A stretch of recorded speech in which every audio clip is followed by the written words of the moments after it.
Can we have you sign this oath, please? Oh, yep.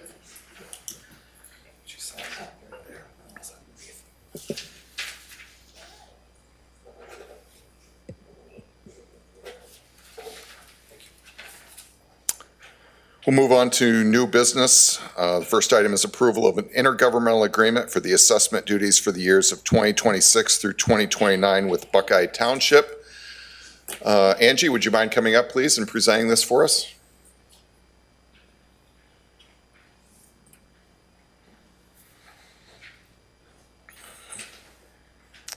Thank you very much. Nope, you're good to go. Just if you would speak into the microphone, please. I didn't realize I was going to talk, but so this is an intergovernmental agreement, like they said, between Buckeye Township. So 4 years ago, all the townships were, the contracts were up. Some contracts chose to stay with the county. Some townships decided to go with a private person. Now their contracts are up, so we reached out to all the townships and seeing if they were willing to come back to us instead of staying with a private person. And Buckeye and Oneco were the ones that have reached out to us that were interested. Buckeye got the contract to me and all signed. I have not heard from Oneco. So at one time, our office did all the townships but Freeport. If anybody has any questions, that's what this is. Any questions for Director Dieter? All right, is there a motion to approve?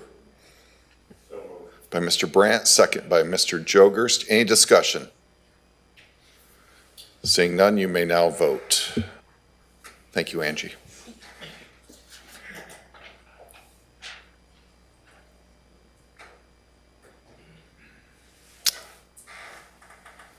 And that passes with one no vote by Mrs. DeMeester, I believe. Is that correct, Mrs. DeMeester? Okay, very good. Thank you. We will move on to the chairman's report. I guess what I will say is it's been quite a year. I'm incredibly thankful for the insights and the leadership of all of you. As per usual, there were many, many decisions and changes that required careful introspection and courage to do what's right. To the Oversight Committee chairs, that's Mrs. Baker, Mr. Bush, Mr. Brandt, Mr. Diddens, Mr. Frick, Mr. Jogerst, and Mr. Whalen. I can't thank all of you enough for your leadership, your counsel, and most importantly, your time. The work we do is not easy, but it is necessary. So again, to all of you, thank you very, very much for your commitment to Stephenson County. For the rest of my report, I'm going to turn it over to Mr. Newton, if you wouldn't mind just giving us an update on the happenings with UCCI and your representation with NACO as well. Thank you, Chairman. I'll just give a brief update on what has transpired over the summer. In July, I attended the National NACO Conference, which was in Philadelphia. We were represented well by our state, and I was there for my committee. As many of you might know, I serve as an elected official for a national committee, which is telecommunications, which covers broadband and mostly broadband throughout the country. And so a lot of our issues on this year was the elimination of the BEAD program, or the inconsistency of whether or not it's going to be funded, because a lot of money was cut out of that program this year. And so it was a big help to rural communities, and we're just waiting to see what the Senate and the House will do in the new year for funding. In September, we took a state delegation of board members, county board members who would go to Washington, D.C. To visit with our legislators. We had a lot of training at that time as well. While there, I had the opportunity to meet with Darren LaHood and continue to asked for more funds, and he said he would, even though he doesn't cover all of our county, he's going to continue to work to find funds for our region, and he was thankful for us coming and being a support to him in Washington, D.C. In October, we had our annual conference, our annual legislative conference and graduation conference. And at that time, we were able to graduate one of our own, Mr. Monroe, graduated from the leadership conference. So I think that was worth another hand. And I appreciate him taking time. There's always so much to learn. If you haven't had an opportunity and you're new on the board, take the time to go maybe 1 year to the leadership conference. You'll get to learn a lot of information about how to work with other board members. You'll learn from other board members around the state, procedures and different things they do to make their community successful. Last but not least, let me say October, well, that brings us up to now. We are planning, in fact, just last week, we were at Sauk Valley College for a conference, a regional conference. This is the first time that we've had regional conferences, and the conferences touched a lot on solar and energy, whether it be wind, whether it be gas or nuclear.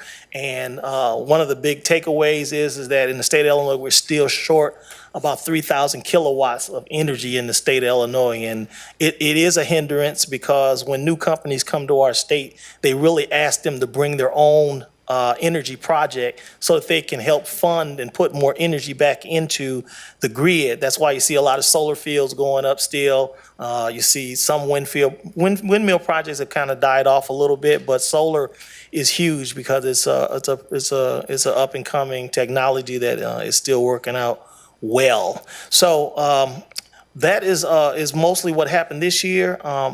Throughout this year, we have constantly funded the opportunity to go to some of these national conferences. And I kind of stated early on that there's so much to learn that if you're interested in any particular area, take advantage of it. Talk to the chairman. We would love to have more representation. One thing I'm proud of is that as a state, we really support from Stephenson County. We go to these state conferences and we learn a lot. We represent well. I'd love to see more of us on the national conference. This year we put more money in it. We were able to do that. If possible, I'm going to ask them to put more money in it. And I'd love to see more board members take advantage of it. And go to these conferences because we're now at least paying for most of everything, including 100% of your stay. And so go to the conferences, learn what you can. The next conference is coming up is our legislative conference. It's in February. It's in Washington, D.C., and that's where we go, and we all different board members go and they advocate for the policy or the committees that they sit on. Again, mine is telecommunications, and so I'm still, in support of getting more money into rural communities for broadband development, and so that's what I'll be pushing for, and hopefully I'll get a chance to see some of our legislators while we're there. That's my report. I think you forgot one very important thing. Earlier this year, you were voted by the executive committee to be the vice chairman, I believe, of the executive committee for UCCI, which is a very big deal. So Yeah. I think I mentioned it before, but congratulations again. Thank you. It's quite an accomplishment for the entire state of Illinois, so Thank- very happy about that. Thank you, Chairman. And more than anything, thanks for the support. Again, there's a lot to learn. And so when you can, let's go and let's bring all the knowledge we can back to Stephenson County. So thank you. Absolutely. All right. Thank you very much, Mr. Newton. Moving on to appointments, we have 3 to the 708 Board. First is Amy Ryle, Casey Anthony, and Luann Hayes. Sorry, I couldn't read that too well. What is the pleasure of the board? Motion to approve all 3. Thank you, Mr. Hadley. Is there a second to that effect? By Mr. Whalen. Is there any discussion? Seeing none, you can vote for all 3, please.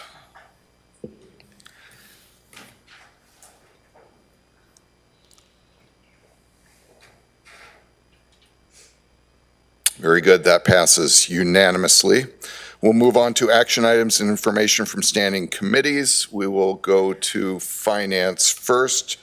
Mr. Whalen, you have 2 action items, I believe. Thank you, Mr. Chairman. The first one is the sale of surplus property, which passed the Finance Committee unanimously, $1,230 for a piece of property that was off the rolls and now is coming back. So I would move to approve it as presented.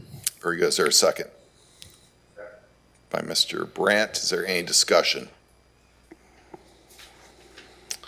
Seeing none, you may go ahead and vote.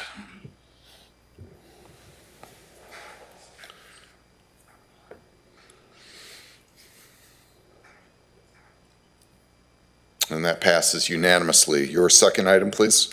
Thank you, Mr. Chairman. The second item is a bill for guardian ad litem fees that was not able to go through the committee structure and came to finance in the amount of $11,576.05. This is an important thing for, if anybody knows what the guardian ad litem program is, it's a big deal for the people who are able to do that for folks and for the folks that are served by it. So I would move to approve this as presented, as it was approved unanimously by Finance. Thank you. Is there a second? And Mr. Jogerst, any discussion? Mrs. Williams, I'm sorry, press your button one more time, please, if you would. Go ahead. Thank you, Chairman. The only thing that I was curious about was the dates on this. It seemed like the fees started accruing in July of '22. On page, is this 4?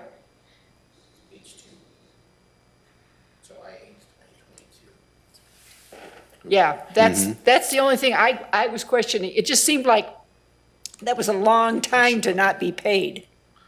I'm going to turn this over to Administrator Newcomer to answer that. Okay. So, to the knowledge that I have of how this works, generally a guardian ad litem is assigned at the beginning of the case.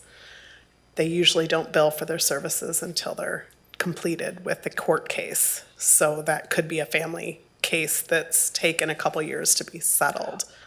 Yeah, it does. It looks like it was a divorce case. I was going to say, 18? usually the guardian ad litem represents the minor throughout the court case and then is reimbursed at the end of their service. Okay, so that would make logical sense if the case started in 2018. Correct. And I do know that Ms. Parkinson, who is the court reporter liaison, said it was the highest bill that they've ever gotten. So I know it was a long case.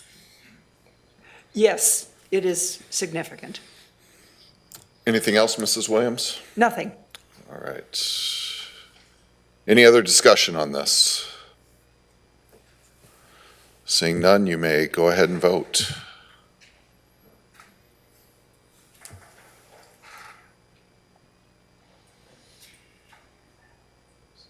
And that passes unanimously as well. Any information out of your committee, Mr. Whalen?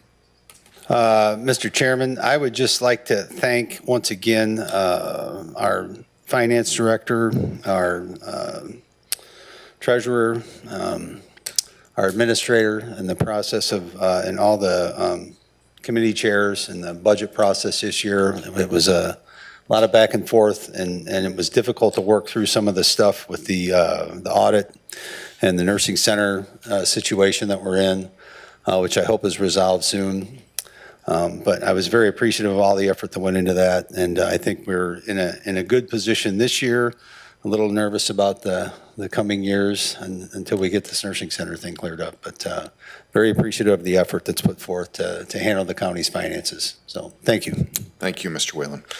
We'll move on to public property and safety. Mr. Bush, you don't have any action items, any information out of your committee? None, but I would like to wish each and every one of you Merry Christmas and Happy New Year. Thank you, Mr. Bush. I'll move on to the administration committee. Mr. Jogerst, no action items, any information? Thank you, Chairman.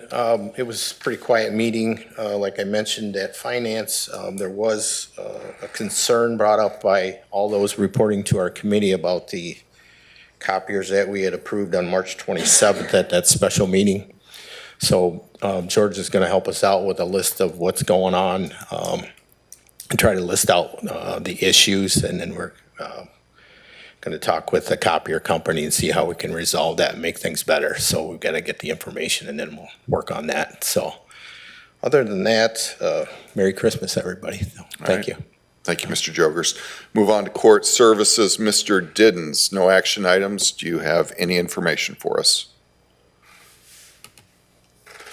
Thank you, Mr. Chairman. No information, but I'd like to echo the previous two committeemen. Merry Christmas and Happy New Year to everybody. And looking forward to getting started next year. Thank you. Thank you, Mr. Diddens. On to planning and development, on to the nursing center. Mrs. Baker, I apologize. No action items. Any information out of your committee? Yeah. So everybody received Monica's report. She was absent last Thursday due to their family Christmas party at the facility. So just a couple highlights from her notes. She is actually stepping into the administrator position. She's taking her exam in January, which is congratulations to her and good and best of luck. 55 is the census with 6 skilled. They're still waiting on the union to return back the red line contract that was submitted to them. Remodeling of the north end is complete. The lobby, it looks fantastic, and they invite everybody to stop in to see the updates. And the other one is exciting news that they have a sister facility in the area, Serenity Estates of Lena now. So now they have 2 representatives in this community, so that's great. Other than that, that's about it. All right. Merry Christmas. Thank you very much. Planning and development, Mr. Frick, you have an action item. You have before you this evening request to expand the enterprise zone for the BCG group, which is the group that owns what used to be the visitor center out east of town. Part of that property was not included in the original enterprise zone. We don't know why, it just wasn't included. So we're just asking, or they're just asking to have the remainder of the property that they purchased added to the enterprise zone. And I would move that we add that to the enterprise zone. Very good. Second by Mr. Hadley. Is there any discussion? Seeing none, you may go ahead and vote.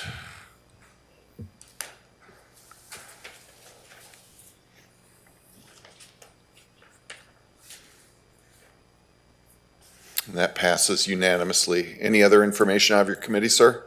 No, we're just looking forward to another exciting year in 2026 and move our county forward. Thank you, everybody. Thank you, Mr. Frick. We'll move on to Public Works. Mr. Brandt, you have 2 action items, I believe. Mr. Chairman. The first is a mailbox policy. And an executive quick summary of this. The first step is to identify whether the mailbox that was damaged was actually on a county road. If it was, then the next thing is to determine whether the damage was due to a snow plow, and more likely the wing of the plow, or was it caused by snow and ice from the plow? And the bottom line is that the damage from the plow itself will be covered. The damage from the snow and ice will not be. So that's in this. It will be posted to the web if it is approved here this evening. I believe it's a necessary endorsement that we need to put forth so that everyone is on the same page when they are fielding complaints.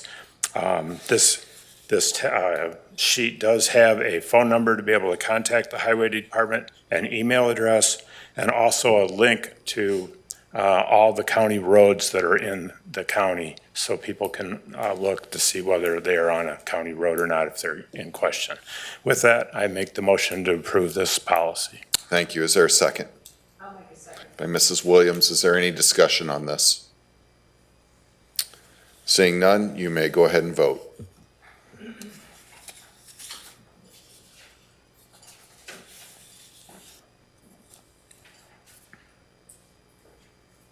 That passes unanimously. Thank you. Your next item, please. Yes, thank you. The next item is a commercial lease for moving animal control out to Meadows Drive.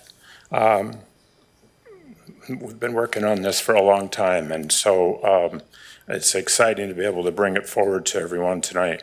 I think it's a step in the right direction in many ways, especially from a liability standpoint.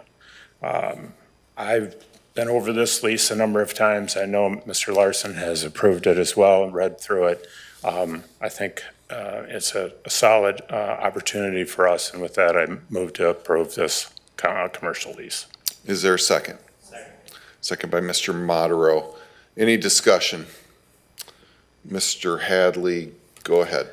Yes, Mr. Brandt, I'm all for a new facility, but I was shocked to see that we're leasing the place instead of building something out at the highway department, be about the size of a double stall garage.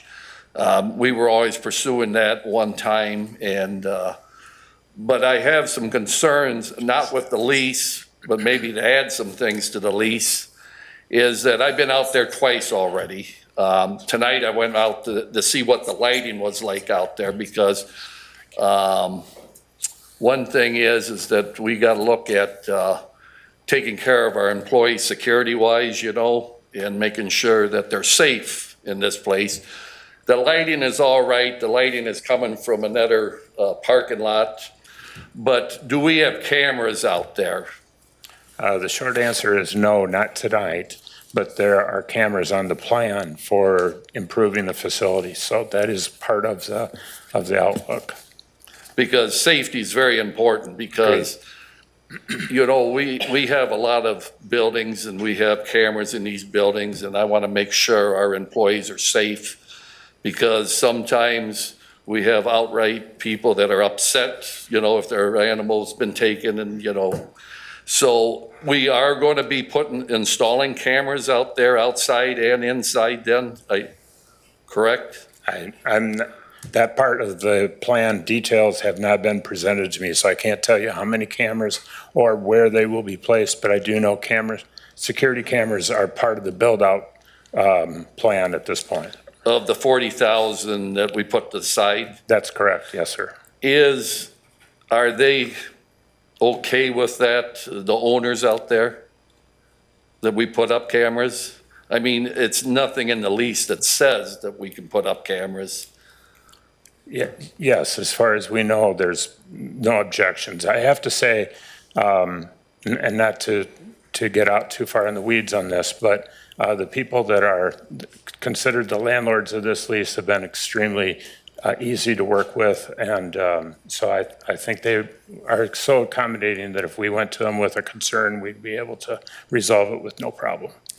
Good, because it's very important that if we don't have it in the lease, that we follow up on it, and maybe even follow up. We have experts with the sheriff's department that might go out and check it after we get the cameras up, because I remember when we had County Board Member Schroeder on, he handled to make sure that we had all the cameras properly in all the liquor establishments. I kind of like to follow up on that, Chairman, if we can. Mr. Copleen is currently filling that duty, so I'm sure he would be willing if someone in the sheriff's, Mr. Copleen actually works for the sheriff's department, so Okay. I'm sure we could get that done. Okay, good. That'd be great then. And if I could, just real quick, there is a section in the lease that does allow for alterations to the premises. Okay. So I would think cameras would fall under that, but we can certainly check. I think they're very valid points. Now, we have a 3-year lease, correct? Yes. Do we have an end game plan that we're going to continue leasing, or are we looking at other options down the road? Well, we have 3 years to figure that out. Okay. Who's decided the 3-year lease? Well, that was my suggestion. Okay, frankly. then. Yeah. I know it's very reasonable, I'll tell you. But one more question and then I'm done. I understand the owner has got some space in there. I noticed that when I looked at the place from the outside, there was a swimming pool above-ground swimming pool, but I understand we're not even gonna be in that room or something. Are they gonna have a business in there also? Kristen? Can you come up to the microphone, Kristen? Can you come to the microphone, please?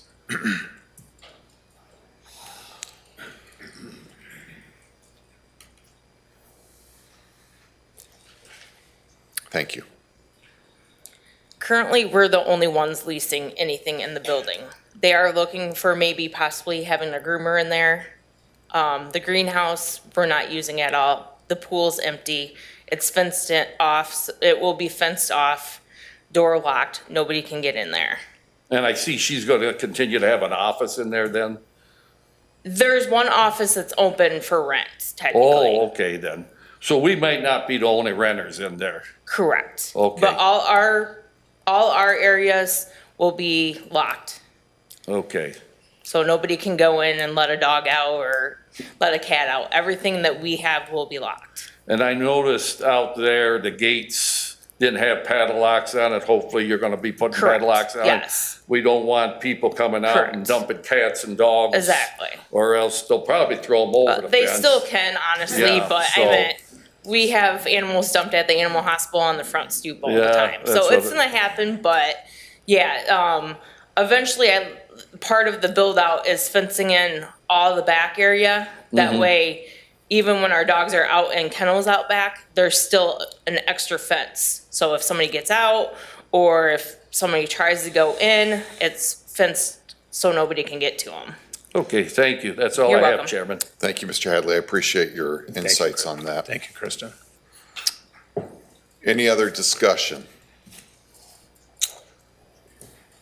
We did have liability look at this, and under Section 9, our liability carrier did recommend that we change, if you look at number 9, the section that talks about $500,000 for combined single limits, not less than 500. Our liability company is recommending $1 million.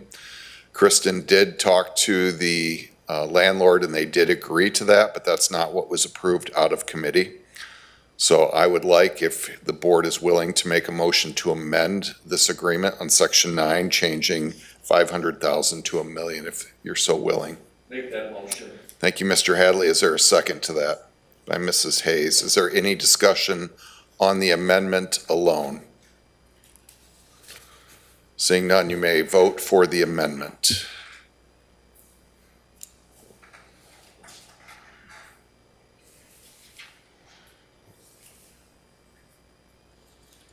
Very good, thank you. That amendment passes unanimously. We're back to the original motion.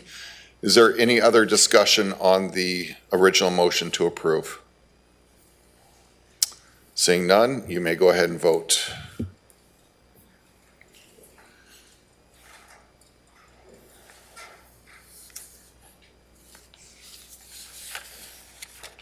That also passes unanimously. Thank you very much. Mr. Brandt, any other information out of your committee? Nothing more at this time other than the Merry Christmas greetings to everyone. Very good. Thank you very much. I appreciate everyone's efforts again for 2025. Wish you all a very safe and happy holiday. Is there a motion to adjourn? By Mr. Bush, is there a second? By Mrs. Hayes, any discussion? You may go ahead and vote for the adjournment.